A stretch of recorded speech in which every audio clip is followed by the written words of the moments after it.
I think of myself as a child of the 80s.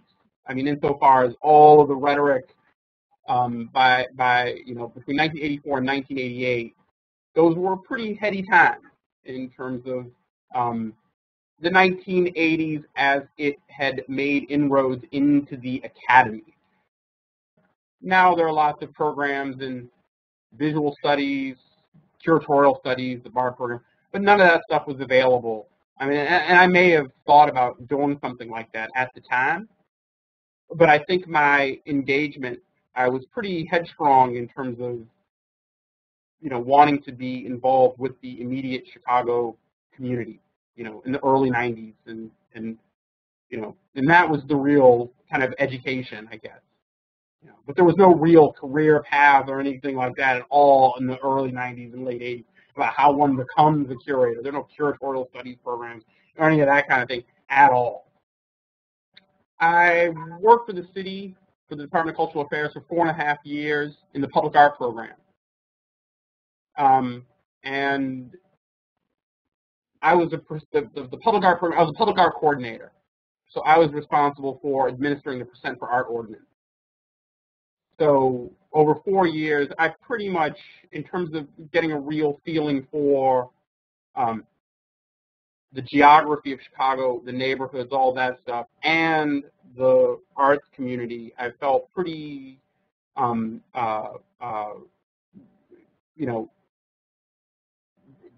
quite familiar with the local scene.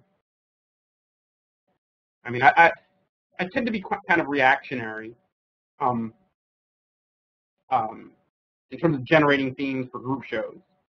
Usually I see a show and I go, oh, I don't like that. And then I ask myself, why? And then I think, well, if you don't like it, what would a good version of that be? Like, why don't you engage with it in that way? So that's usually my MO. The discrepancy between the critical, academic, curatorial, scholarly side of things and the market are incredibly out of sync with one another. Whereas I would say before there used to be some kind of vague concordance, so we could all agree.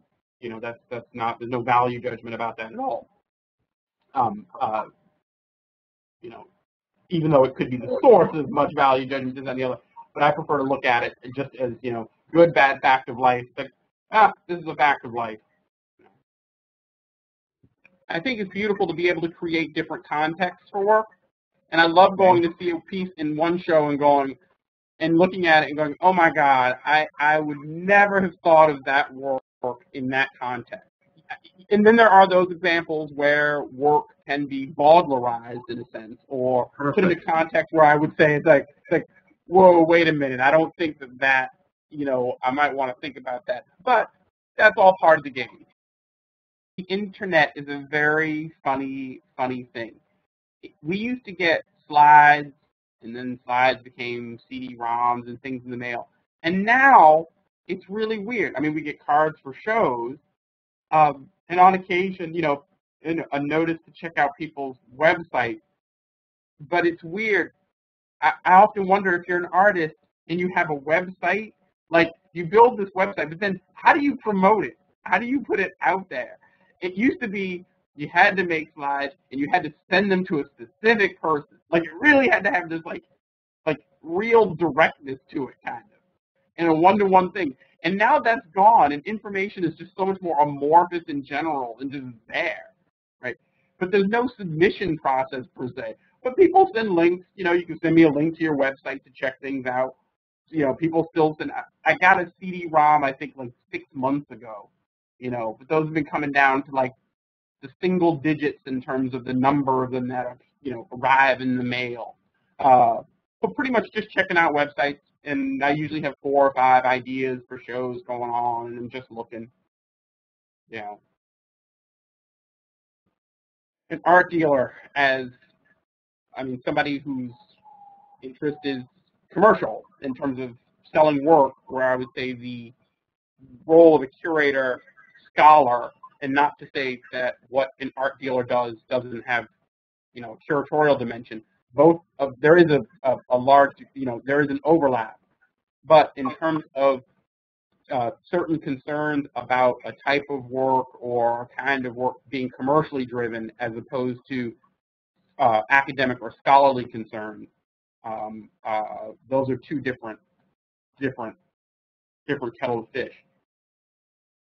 I'll stand down. If somebody wants to do something, I might not like it, and if they insist, it's like, that's cool, you get it. The ball is yours. And then there are times when it's like, you stand down and you go, I'll be damned. Now I understand why I wouldn't have done that. But now I see that they made a much bolder move with their work than I would ever have made. Right? So it's about trust. I definitely don't believe in a certain, if you were to say, it's like, can I do a show that you like? Am I interested in doing it? It's like, what was the public? Who the fuck is the public? It's like, it's not, I can't do that. And I'm not interested in doing that. I can tell you what I really am passionate about, and I want to share what I'm passionate about with you. And I make it my business to try and be informed about that which I'm passionate about.